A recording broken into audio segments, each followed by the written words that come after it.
this whole thing doesn't fall down, it'll be a miracle. So, it's been a while, to say the least. I disappeared because I just did. I just kind of ran out of things to post about. I kind of felt like it was the same as every other channel and didn't want to become a carbon copy of every other channel. And then I went back to work in July, and everything else I was doing, like all the reading I was doing, all the ideas for content and posting on social media kind of just went. I did, however, start a true crime podcast with my sister, which went on an indefinite hiatus at Christmas time and won't be coming back. I have my own reasons for that. It's not because I just can't be bothered or I've lost my love for it. I just have a reason why I don't want to add another true crime podcast out into the world when there is plenty already. This one being one of them. So my favourite murder shirt, if you don't know. We are doing another podcast. It is going to be a book podcast. When it's up, I will let you know. But for now, it's still up in the air and sorting things out and getting content together for that. So as you can see, my hair is different. I went back to bright orange, like this, back in September. I had it done again, and then I was due to go in before Christmas, and I had which side was it? My wisdom tooth removed, and I couldn't even touch the top of my head because my whole mouth was that sore. So going into the hairdressers and asking them to rub my head and apply bleach and dye and sit there for 3 hours was just not possible. So when lockdown started again in January, this is now where we are. I was going to do it today, but I'm not able to get the bleach for it, so I'll be doing it sometime in the week. So then you'll be able to see how beautiful it usually looks. But I think for the rest of this video, I'm going to wear my hat because nobody needs to see this state. I just wanted you to see the growth and see the fact that it's no longer my boring brown. Since January, when lockdown restarted, I was furloughed from work for about 13 weeks. I went back 2 weeks ago, working from home again. Loving working from home, enjoying being back at work, because after 3 months of doing nothing, there's only so much I can read, there's only so much I can watch, and I just got really bored and pretty depressed, to be honest. So I'm glad to be back at work in that routine. I've got a schedule, and being back at work has made me more motivated, which means we're back again on this channel. If you're still here and you mean to be here, thank you. If you're still here because you forgot to unsubscribe, thank you.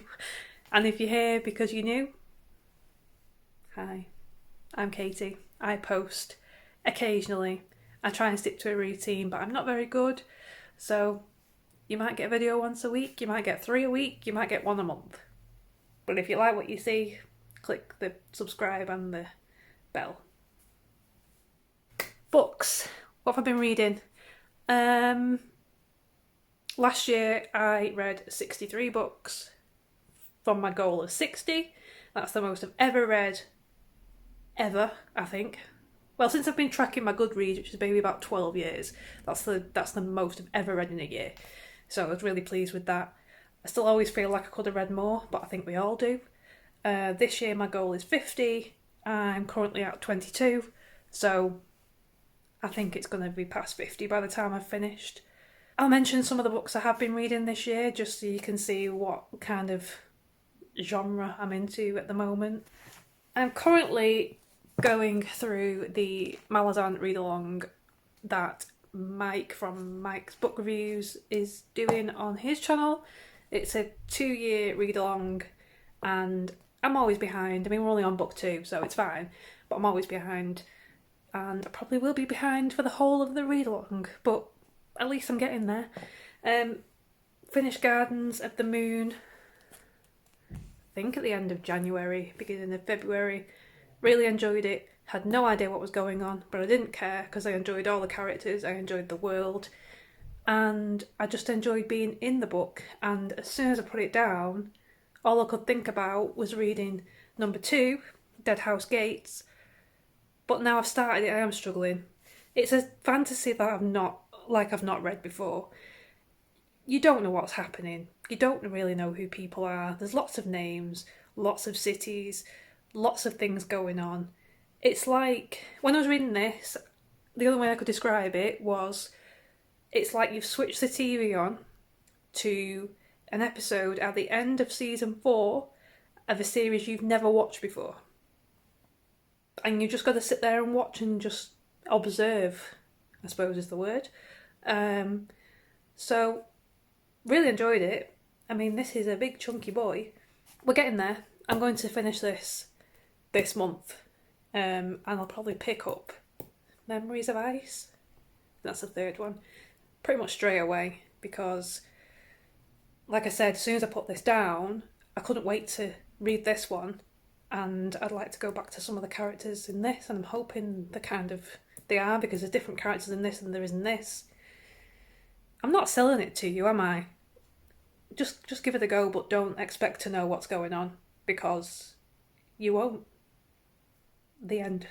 The first book I finished this year was The House That Fell from the Sky by Patrick Delaney. It's the first physical ARC I've ever received, and I got it straight from the author. We're friends on Instagram, and we've chatted a bit because I've read some of his other books, and he sent me this because I was interested in it. So I was really pleased with that, and it was very good. It's like every horror you would want in one book. It's a haunted house, but the town's also haunted.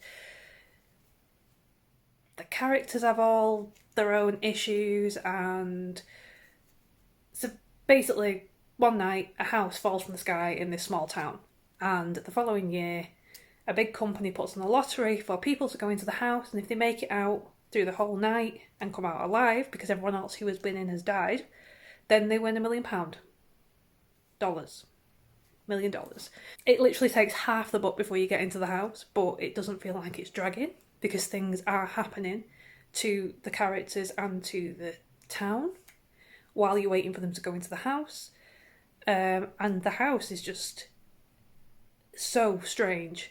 It's not a haunted house in what you would think a haunted house is. It's not really ghosts. It also came with this little card that had a wax seal, which I loved. I've never had anything with a wax seal.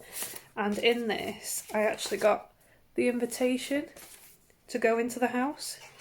And that is my lottery ticket. So that was a really nice add-on along with the book. I have read, I can't remember what the book's called, but I'll put it here. I read that book and liked the idea, but didn't like the way it was written. And this is something I discussed with the author, but it was his first novel, and I think he was only 19 when he read it. So in the end I was like, oh, okay, you did quite a good job, because at 19 I didn't have my shit together at all to write a book. There's also a second book in that series, but all his books are in the same universe, like Stephen King's are, which I just absolutely love. So if you're interested in entering another horror universe with a new author, definitely give this a go. He has his new book, Silver's Hollow, out soon. So yeah, give this a read. It's not one that's out there very much, and it was a very good read. So this book, it was arguably my most anticipated book of this year. As soon as I saw that it was going to be released last year, I hit pre-order. I waited for a signed copy. I then had to wait for the bookstore to have it in because there was a delay with my order. And it's the worst book I've read this year up to now. And it hurts my heart to say this, because I absolutely loved the first book, and I'm going to pretend that this sequel does not exist and it is a standalone, because that's the way it should have been left. Ready Player 2 by Ernest Cline. I have no words. I was so looking forward to this book, and it was just a big letdown. Like, The only thing I enjoyed about it was being back in the Oasis. I didn't care about the challenge trial thing that was going on that the main character had to go through. I did read a review online that said the stakes are higher, but you just don't care, and that is exactly what this book is. He doesn't make it sound as dire as what it actually is, when in reality it could destroy so many people's lives if he doesn't succeed in this thing he has to do. They spend far too much time on one planet in the Oasis, and I think unless you're a massive, massive super fan of that place, I don't know, I don't even think you care at that point, because it just went on and on and on and on and on and on. I am actually considering selling this. If you would like a signed copy of this, let me know. I might sell it to you. I hope more people feel like this, the way I did. I just didn't enjoy it. I don't want to say that. I did enjoy it. I enjoyed being in the Oasis. I enjoyed the escape and the idea of living inside the internet. You know, you work, you learn, you play, everything online. And I was just so disappointed because it wasn't what I wanted. And it should have been left alone.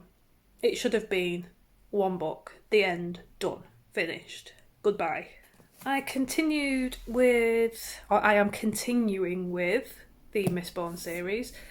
I read this about a month ago, maybe. My plan was to go straight into Hero of Ages, but then I started reading Malazan, so I was like, I can't do these two massive books. I can't do these two massive books in one go, because I will lose track on one of them, and I don't want to do that.